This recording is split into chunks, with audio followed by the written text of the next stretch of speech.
Hello students, welcome on my YouTube channel Burnol science and this is me Gyanu Modi. तो चलिए शुरू करते हैं आज का धमाकेदार टॉपिक। और आज का टॉपिक है work done by tension force, है ना। तो आज हम लोग इस टॉपिक पे डिस्कस करेंगे, बहुत इंपॉर्टेंट टॉपिक है। तो देखिए, सपोज मान लीजिए कि एक मासलेस इनएक्सटेंसिबल स्ट्रिंग है। ये जूम करके मैं आपको स्ट्रिंग दिखा रहा हूँ, ठीक है, उसका एक पोर्शन दिखा रहा हूँ। और इसके दोनों एंड पर, स्ट्रिंग के राइट एंड पर और लेफ्ट एंड पर क्या लग रहे हैं? फोर्सेस लग रहे हैं। जैसे F1 फोर्स लग रहा है इस तरफ और F2 फोर्स लग रहा है इस तरफ, ठीक है। और अब क्या करेंगे, तो अब हम लोग क्या करेंगे कि इस स्ट्रिंग को जो है दो इक्वल पार्ट्स में डिवाइड कर देंगे, ए और बी। ऐसा एज्यूम करेंगे, दो पार्ट कंसिडर करेंगे, है ना। तो ये हो गए दो पार्ट इस स्ट्रिंग में, एक ए है एक बी है। दोनों मिलाएं तो ये पूरा स्ट्रिंग बन गया, ठीक है। तो ए और बी पार्ट है। अब क्या किया, चूंकि जब हम लोग F1 और F2 फोर्स लगा रहे हैं स्ट्रिंग के दोनों एंड्स पर, तो ये जो पार्ट बी है ना, ये क्या करेगा, एक टेंशन अप्लाई करेगा as internal action force on part A towards right. यानी कि ये बी जो है ना, ए पर जो है, पार्ट ए पर जो है राइट डायरेक्शन में एक टेंशन लगाएगा, कुछ इस तरह से।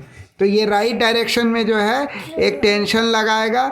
और फिर ये जो पार्ट बी है ना, ये पार्ट ए जो है वह क्या करेगा, पार्ट बी पर जो है लेफ्ट डायरेक्शन में उतना ही मैग्नीट्यूड का एक टेंशन लगाएगा, है ना।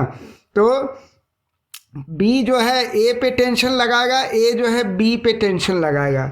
और ये टेंशन क्यों जनरेट हुआ? इसलिए जनरेट हुआ कि इस स्ट्रिंग के दोनों एंड पर जो है F1 और F2 फोर्सेस लग रहे हैं। इसीलिए स्ट्रिंग के अंदर जो है ये टेंशन इंटरनल फोर्स के रूप में जनरेट होगा, है ना। तो यही बात यहाँ कही गई है। यानी कि F1 और F2 जो है ये दोनों कैसे बिहेव करेगा, F1 और F2 जो है एक्सटर्नल फोर्सेस के तरह बिहेव करेगा। और ये जो टेंशन फोर्सेस हैं, जो एक एक्शन टेंशन फोर्स है, एक रिएक्शन टेंशन फोर्स है, ये कैसे बिहेव करेगा, ये इंटरनल फोर्सेस के तरह ये दोनों टेंशन फोर्स बिहेव करेंगे। क्लियर हो गई बात। तो अब मान लीजिए कि ये जो पार्टिकल 1 है, मैं बात कर रहा हूँ, ये जो पार्टिकल 1 है वह कहाँ है, वह ए साइड पर, और पार्टिकल 2 कहाँ है, वह बी साइड पर है, कुछ इस तरह से। ये देखिए, ये पार्टिकल 1 है ए साइड में और ये पार्टिकल 2 है बी साइड में, ठीक है। तो मान लीजिए कि टोटल वर्क डन जो है टेंशन टी के द्वारा, यानी इंटरनल एक्शन फोर्स के द्वारा, और टी टेंशन जो इंटरनल रिएक्शन फोर्स है, इन दोनों का मिला करके जो टोटल वर्क है वह W है। यानी कि ये वाला टेंशन फोर्स के द्वारा किया गया वर्क और ये वाला टेंशन फोर्स के द्वारा किया गया वर्क, ये मान लीजिए W है, कैपिटल W। तो हम कह सकते हैं W is equal to tension vector, tension force vector dot displacement vector, है ना। ये डिस्प्लेसमेंट वेक्टर किसका है? ये डिस्प्लेसमेंट वेक्टर है मान लीजिए पार्टिकल 2 का पार्टिकल 1 के रेस्पेक्ट में, या फिर कह सकते हैं पार्टिकल 1 का डिस्प्लेसमेंट पार्टिकल 2 के रेस्पेक्ट में, कोई भी एक मान सकते हैं। तो हम मान लिए कि ये रिलेटिव डिस्प्लेसमेंट हो गया एक पार्टिकल का दूसरे के रेस्पेक्ट में, x21, और ये टी टेंशन, दोनों का डॉट प्रोडक्ट हमको क्या देगा, W वर्क डन देगा। अब आप सोच रहे होंगे कि ये जो वर्क निकालने के लिए जो फार्मूला है, जिसमें कि ये टी इंटरनल फोर्स और दोनों पार्टिकल का रिलेटिव डिस्प्लेसमेंट जो है, दोनों टी टेंशन फोर्स और relative displacement of both the particles, तो इन दोनों के बीच का डॉट प्रोडक्ट, है ना। तो ये फॉर्मूला कहाँ से आया? तो अगर आप इस फॉर्मूला के डिटेल में जानना चाहते हैं, इसके डेरिवेशन को समझना चाहते हैं, तो इसके लिए आप पिछला वीडियो देखिए, है ना। उसमें मैंने डिटेल में बताया है कि किस तरह से जो है ये जो इंटरनल फोर्सेस जो लगते हैं पार्टिकल्स पर, वो जो है उनके द्वारा किया गया जो वर्क होता है वह कैसे इस फॉर्मूला से निकाला जाता है ना।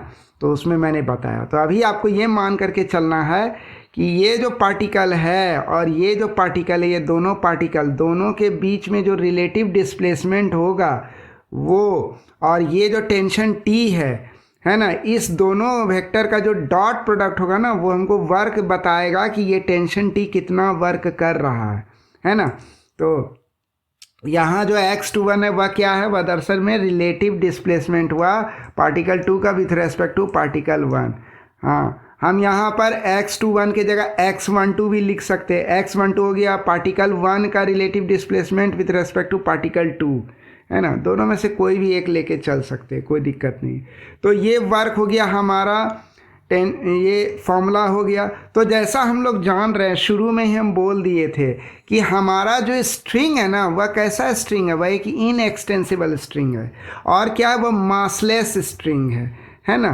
तो इनएक्सटेंसिबल होने का मतलब क्या हुआ, ये और ये चाहे कितना भी फोर्स क्यों ना लगे, F2 और F1 कितना भी एक्सटर्नल फोर्स क्यों ना लगे इस स्ट्रिंग पर, लेकिन अगर स्ट्रिंग इनएक्सटेंसिबल है ना तो ये जो पार्टिकल 1 और पार्टिकल 2 है, ए पोर्शन और बी पोर्शन में रेस्पेक्टिवली, इन दोनों के बीच में रिलेटिव डिस्प्लेसमेंट नहीं होगा, नो रिलेटिव डिस्प्लेसमेंट, है ना। यानी ज़ीरो होगा रिलेटिव डिस्प्लेसमेंट, है ना। यानी कि x21 जो है ना इसका वैल्यू क्या होगा, ज़ीरो होगा। क्यों ज़ीरो होगा, क्योंकि ये जो स्ट्रिंग है ये इनएक्सटेंसिबल है। क्लियर हो गई बात, तो ये ज़ीरो हो जाएगा। इसलिए अगर मेरा ये रिलेटिव डिस्प्लेसमेंट ज़ीरो है, यानी इस दोनों पार्टिकल के बीच में कोई भी रिलेटिव डिस्प्लेसमेंट नहीं हो रहा है क्योंकि ये स्ट्रिंग इनएक्सटेंसिबल है ना।